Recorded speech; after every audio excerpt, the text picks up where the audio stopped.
All right, holiday teachers, today I'm going to teach you how to use the new panels. And you can always come to me in person, but I figured I'd make a video also to show you how to use it.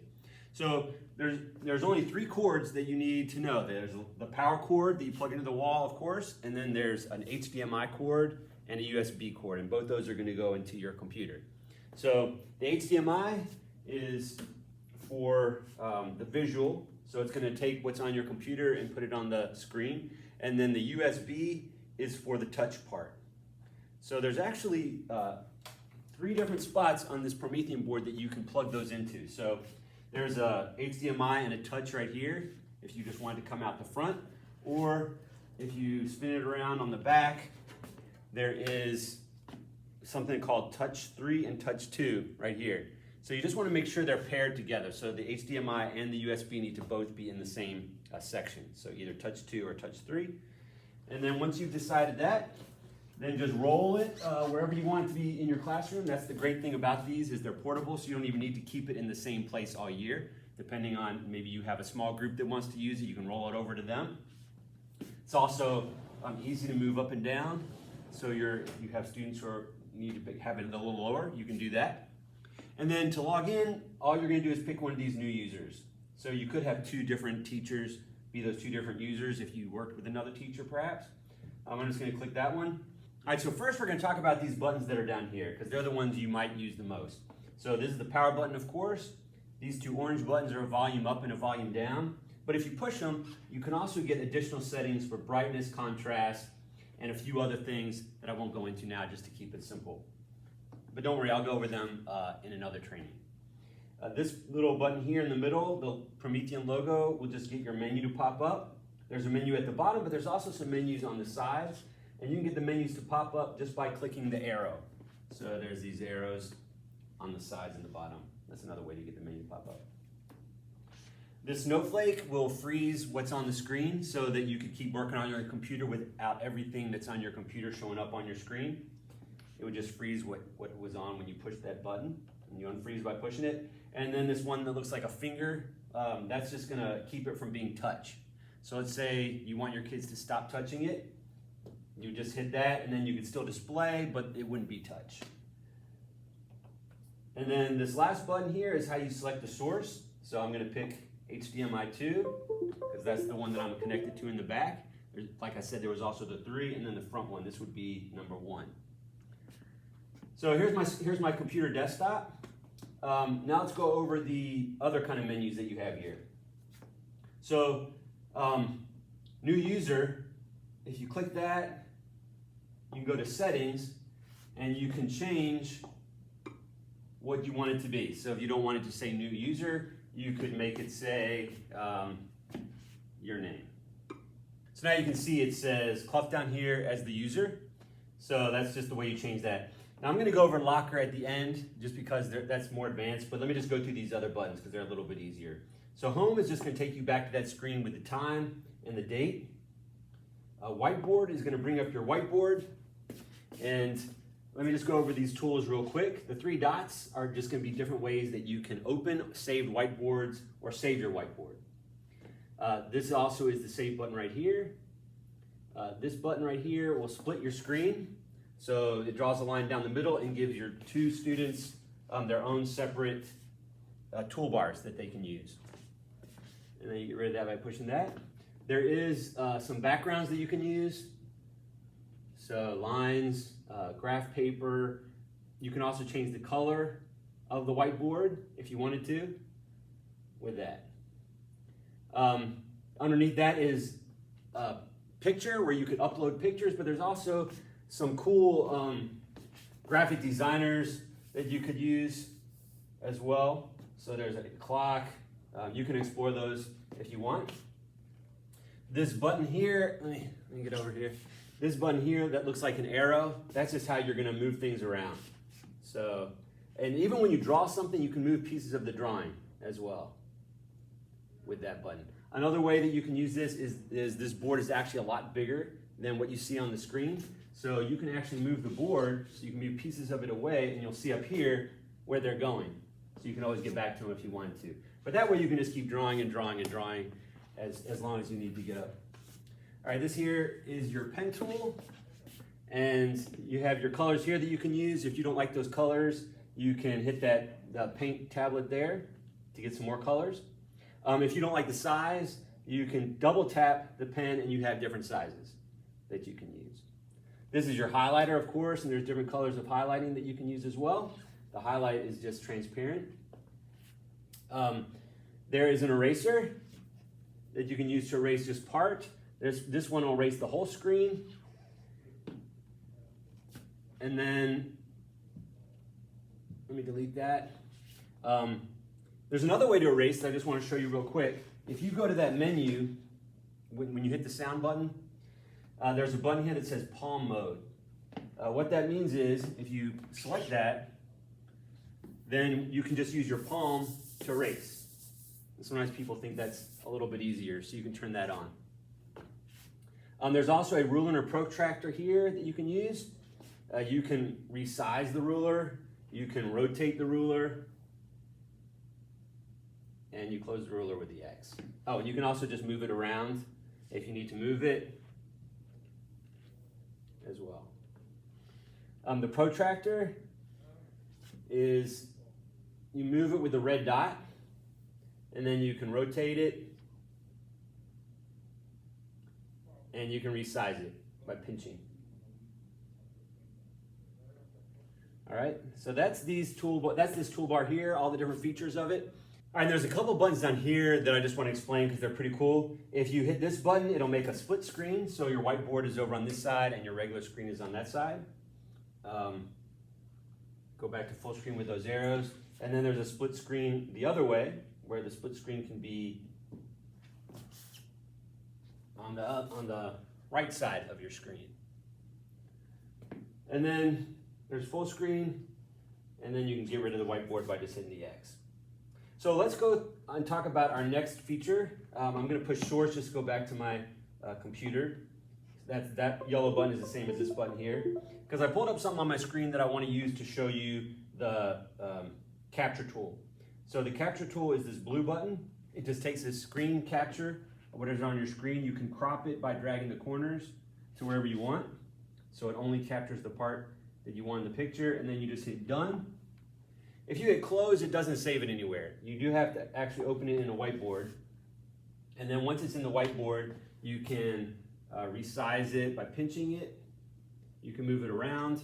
If you want to delete it, you can just hit it and hit the trash can.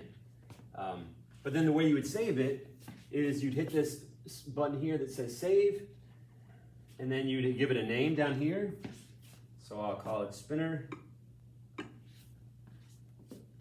And now it's saved. So if I close my whiteboard, and then I go back into whiteboard, and I want to open it back up again, I would just hit those three dots, and I would hit open, and then it would go into here, and I could open up my saved one. All right, so that's how you use capture. Annotate right here is how you would annotate on your desktop. All right, so now let's talk about screen share, because screen share is going to be an awesome feature of these ActivPanels. Your students can actually share their screen wirelessly from their Chromebooks, even iPads. So what you do is you just hit the screen share button. It's going to come up with a code for your students to use that they're going to plug into their app. So they're going to have an app that they're going to use to share the screen, and then you would hit those little people there to see all the students who are in the waiting room. So you're in control of who shares their screen. Here's the website that they would use. There is a setting button here that you can go to if you need to change some settings. There's a reload button, full screen mode or small mode, and then also just the X that will close the session. So when you close the session, it'll knock everybody out of the waiting room and get rid of screen share. All right, so the next feature I want to tell you is the recent apps. That will just show you what you've recently used. There is a help button too if you need some help. There's a website, there's a tour, and there is some videos that you can use. All right, now I saved the best for last, the locker. It just has a lot of cool features that I want to talk about. But in order to use some of the features of the locker, we got to do something with your user. So remember we set up user at first? Well, there are some buttons here that I want to talk about. So first thing, if you hit settings, just the gear, you could change your username or add your username like I said before. If you hit the lock, that will add security. And you will want to add security if you go through this step of connecting it to your Google Drive, because you don't want students just clicking your user profile and getting in. So what you do is you come here to screen lock and you would give it maybe a PIN or a password. Your PIN needs to be at least 4 digits. So you don't want to make it too easy, but that's how you would do that. And then you could set some preferences for how the screen's going to lock. All right, I'm just going to close that out. And now I'm going to go to the cloud, and I'm going to connect to my Google Drive.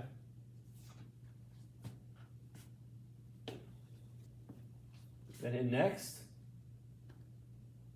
Google Workspace. All right, so now I'm connected to my Google Drive, and I can access all my files through here. So I'm just going to hit allow, and there's all my files. So that's pretty amazing. Now, if you didn't want to connect your Google Drive to your Promethean board, another way you could get files onto it is you could just load them onto a USB drive. So I put some files from my computer onto this USB drive, and I'm just going to plug it in to this USB port right here in the front, and that's another way you can do it. The Promethean board can't actually access files directly from your computer. You would have to either connect your Google Drive to it or put it on a USB drive. But I want to show you some, the reason we did that was because I wanted to show you how you could use files in the locker. So let's go here to the locker, and it's basically just apps. So there's some apps that we've already gone over that I'm not going to go over again, like the Whiteboard and Annotate. But Chromium is a pretty cool app. It's a built-in web browser, so you don't actually even need to be connected to your computer. You could, if you have something that you just want to show on a website, just use Chromium. Or even if you have like a Google Slideshow, you could go to the address of your Google Slideshow in the Chromium app here. So that's one of the cool apps in the locker here. You can also do screen share. We've gone over that. Activities is supposed to be a way for you to open up ActivInspire files. Now, I haven't gotten it to work. I tried to load an ActivInspire file onto my zip drive or put one into my Google Drive. Neither of those work. So I read online and it said you have to actually do it from your computer. So you can still open up ActivInspire files, but it's going to have to be through your computer. You're going to have that USB touch plugged in to make it interactive. So here's a flip chart. So you can use your old flip charts. They will be interactive as long as you have that USB touch port plugged in. Okay, so let me get rid of this. All right, so there's timers that you can use. I actually prefer just the Google timers, but if you click here, you can also hit the plus, and you can have more than one timer. Your timers could go full screen. They could also change over to be a stopwatch or just a regular clock. And then there's some settings you could do where you could change it to analog, and you could turn off the sound.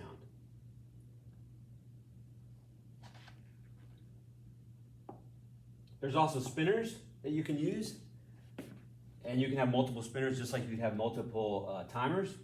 The way you would add the spinner is you could go here. There's some already pre-built spinners, but if you want to just create your own, you would hit create new, and you would type in maybe your students' names, and then you could save that. And then you'd have that spinner always to refer to. You can also go here to the settings, and you could have it so it only selects an item once and not multiple times, and you could also make it so that there's a sound on it. And then the way you spin it is you just drag it, and it spins.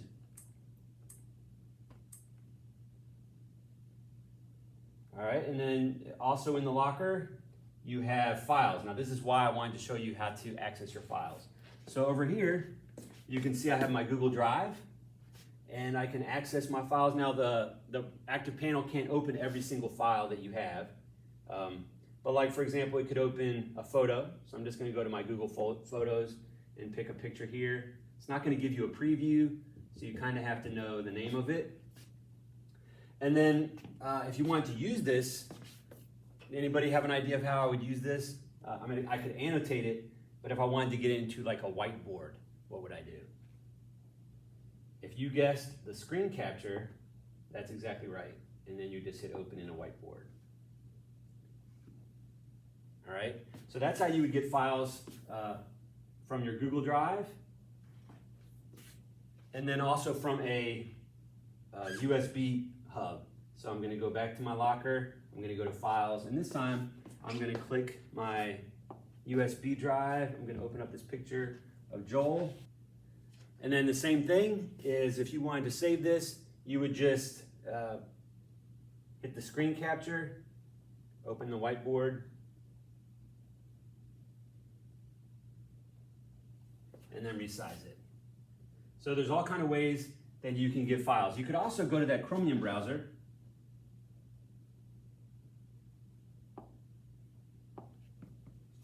You could just go online and search for a picture, and then you could hit download image. And then after you downloaded an image off the internet, you could just come here in your whiteboard to that picture button, go to your gallery, and your downloaded picture should be there. So here's my cow, and I can just add my cow to my flip chart. So there's all kinds of ways that you can get files into your whiteboard here. Going back to the locker, it does have an Adobe Acrobat Reader, so it can open up PDF files. It has a gallery, which will open up any file that is connected to any picture file that's connected to the board. So like if you had your flip drive connected in here, it would show all the pictures on that flip drive. So just be aware of that for privacy reasons. Make sure you just have the pictures that you want to appear on there. Or it'll also show any pictures you downloaded. So like I downloaded that cow and that shows up. And then you can just use those in projects. Back to the locker, if you hit camera, now I can't hit camera now because I don't have a camera attached here, but if you had a document camera attached or a webcam, it could access it through this camera app. It can't access your computer webcam through this app though. Cloud Connect is another way to connect to your Google Drive if you forgot how to do that through users. Settings is just a way for you to get to more advanced settings that I'm not going to go over in this video. Music player is kind of like gallery. It will show you any music files that you've downloaded. So for example, let me just show you where I got this file. What I did was I went to Chromium. I mean, you could put files on your zip drive, but I just went to this website called Ben Sound. It has a bunch of free songs that you can just download for projects. I hit download, and then it shows up in my music player. All right, and then you also have help. So help will take you to different resources where you can get support and their website and videos for how to do it. All right, so that's pretty much it. If you go back to the locker and you try to scroll past that first screen, those aren't really going to be much use. There's really not much left over here. There is a gear here that just takes you to the same screen that you would get if you pushed the volume button. Well, that's it. I hope this gave you some good ideas for using your ActivPanel. And remember, you can always ask me questions if you need help with your board. So have a great year and enjoy using it.